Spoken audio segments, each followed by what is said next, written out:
Welcome everyone to my Durin build guide. Durin is a new 5-star from Mondstadt, who introduces some new magic abilities. In this build guide, I will briefly go over Durin's kit and explain what he does, then give some context on building him, and go over his build options, including artifacts, main and substats, and weapons. Do keep in mind that everything in this video is highly subject to change. Information is only up to date as of the making of this video. And without further ado, Durin is a 5-star Pyro character from Mondstadt. He wields a sword, scales on attack, and has a crit damage ascension bonus. Durin is a character who is primarily going to be played as an off-field damage dealer, but he can also be used to buff your team's damage or increase his own damage under certain conditions. Pressing Durin's elemental skill will allow him to undergo the essential transmutation, which basically allows him to choose one of two states to be played in for the next 30 seconds. The two states are the confirmation of purity and denial of darkness, the white and dark state for short. Once you enter the essential transmutation, pressing elemental skill will allow him to enter the white state and deal an instance of AoE Pyro damage. Pressing the normal attack button allows him to enter the dark state, dealing single target Pyro damage, and regardless of whichever state you enter, energy will be restored to Durin. The state which you enter will allow Durin to deal either AoE or higher single target damage, but it really mostly affects which buffs you wish to receive. Durin's elemental burst is where his off-field Pyro damage comes from.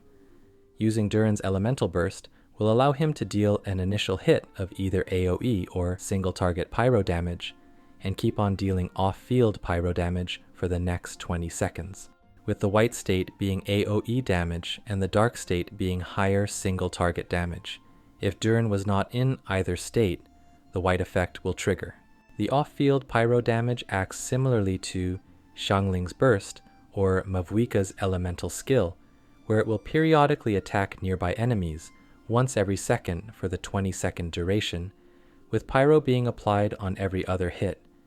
If you're using Durin in the dark mode, the attack will trigger once every 1.25 seconds. This of course makes his Pyro application slower than Xiangling, and on the same level as Mavuika's Pyro application in the white mode, as Mavuika applies Pyro on every hit, but only attacks at 2-second intervals. In Durin's dark mode, this Pyro application becomes slightly slower than Mavuika's. Durin's first passive is where the dark and white effects make a difference. If Durin's burst was used in the white form, after a party member triggers either burning, overloaded, Pyro swirl, or Pyro crystallize onto an enemy, that enemy's Pyro resistance and resistance of the element involved in the reaction will be decreased by 20% for 6 seconds.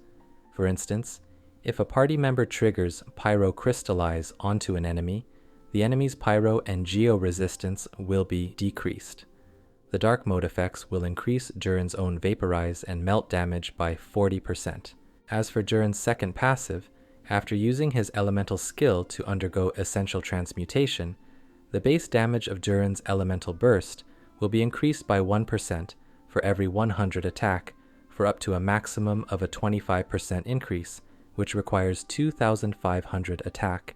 And finally, Durin has a Witch's Eve Right passive. This is pretty similar to Moonsign passives, where being a Nod Cry character allows you to increase your party's Moonsign level and gain some special effect. With this passive, Durin becomes a magic character after completing a prerequisite quest. Other magic characters also include the following characters from Mondstadt. These characters are also receiving their own buffs through the Witch's Eve Right passive. Having two magic characters will enhance the effects of Durin's first passive by 75%. The resistance reduction now becomes 35%, and Durin's vaporize and melt damage increases by 70%. And with that out of the way, Durin is an off-field Pyro sub-DPS who can be played in two main ways. You can use Durin as an off-field Pyro in teams such as a Burning team with a character like Kinich, an Overload team with Veressa, a team with an Anemo damage dealer like Xiao or future Venti buffs, or even a Geo team with Navia or Albedo. But with a second magic character like Fischl, Klee, or Razor in an Overload team, or Albedo in a Navia team, Durin's resistance reduction becomes greater, making him a pretty solid dedicated sub-DPS with damage buffing capabilities. In teams with Cryo and Hydro characters, you would want to use Durin's Dark mode, allowing him to deal more personal damage. But for example, in a Mualani team, Durin won't be providing damage buffs, and even alongside a magic character like Mona, he might not be better than Mavwika. But overall, Durin is a dedicated sub-DPS who deals off-field pyro damage, and the majority of this damage is through his elemental burst, while also having some buffing capabilities.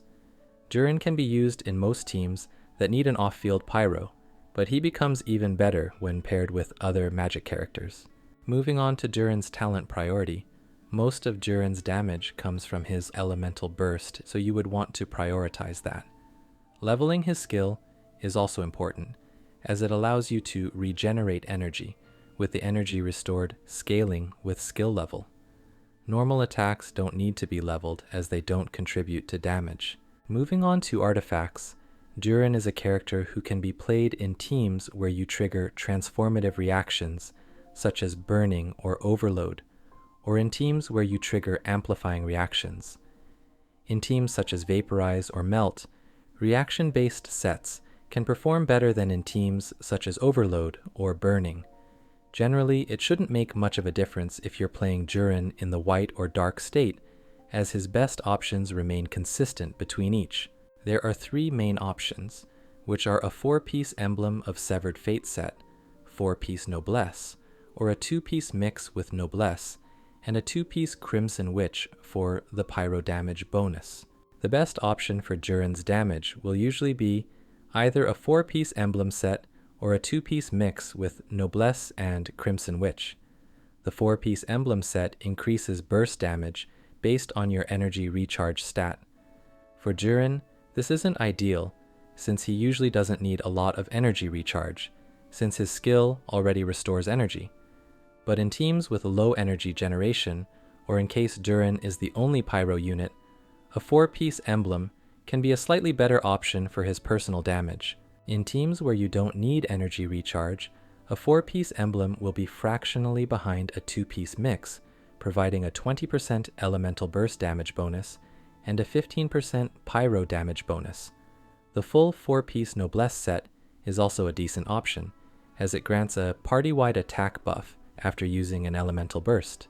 This is a good option to use as you don't really lose that much personal damage while also buffing your attack scaling party members. Generally, if you don't have another party member like Bennett on the Noblesse set and you are playing a team with an attack scaling main DPS, I would recommend using the Noblesse set. Otherwise, going for a 2-piece mix is the general best option for damage. A 4-piece emblem can be marginally better if Durin has higher energy requirements in your given team.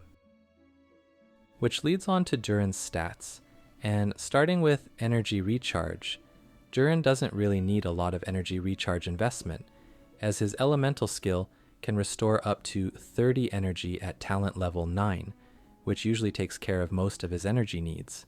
Bursting every rotation is also important, as that's where the majority of Durin's damage and off-field pyro application comes from. With that said, in a team with another pyro or high energy generation, such as an overload team, Durin would only need 100 to 120% energy recharge. In teams where Durin is the only pyro unit, such as a Kniech burning team, you might be looking at higher energy requirements. As for main stats, you'd want attack for your sands, pyro damage goblet, and a crit rate or crit damage circlet. If you're playing a vaporize or melt team, an attack sands is usually going to be better than an elemental mastery sands. As for substats, you'd want crit rate and damage, attack, energy recharge depending on your team, and elemental mastery if you're playing a melt or vaporize team. Moving on to weapons, Durin's best in slot will be his signature weapon, but not by a large margin. This weapon has a base attack of 608 and increases crit rate by 33%. As for its effect, elemental burst damage will be increased by 12%, and after an elemental burst hits an enemy, attack will be increased by 20%, and the active character, excluding the equipping character, will also receive a 16% attack buff, both effects lasting for 3 seconds. If you have 2 magic characters in your party, the attack buffs will be increased by 75%. This weapon increases Durin's own damage, but also provides a 16% attack buff to your active character, which becomes a 28% attack buff if you have another magic character in your party.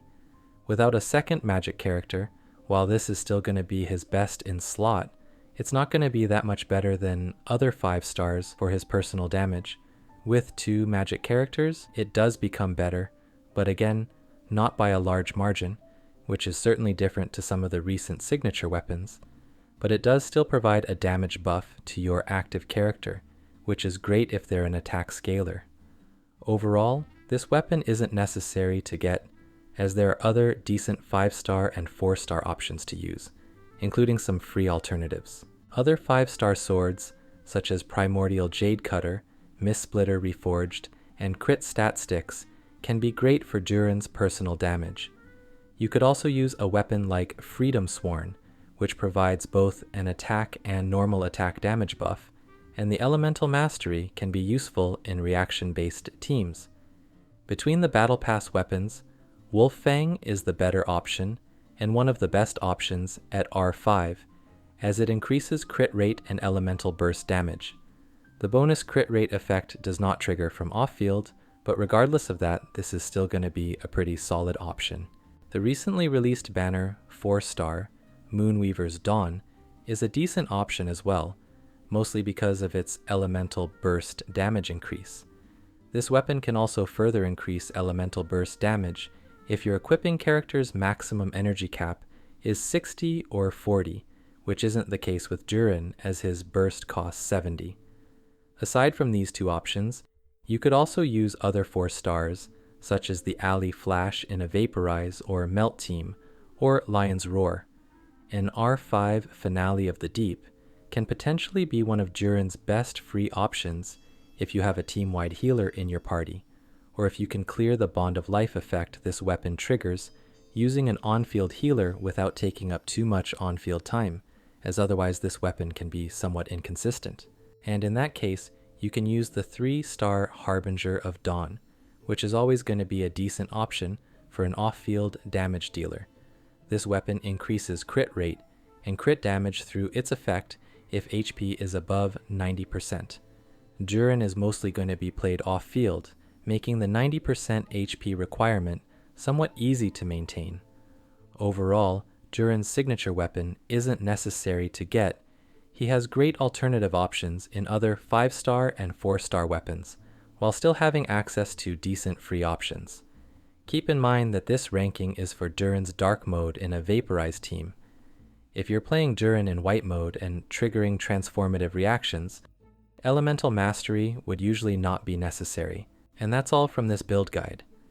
Durin looks pretty interesting, and I'm excited to see how these magic effects can buff some of the existing characters.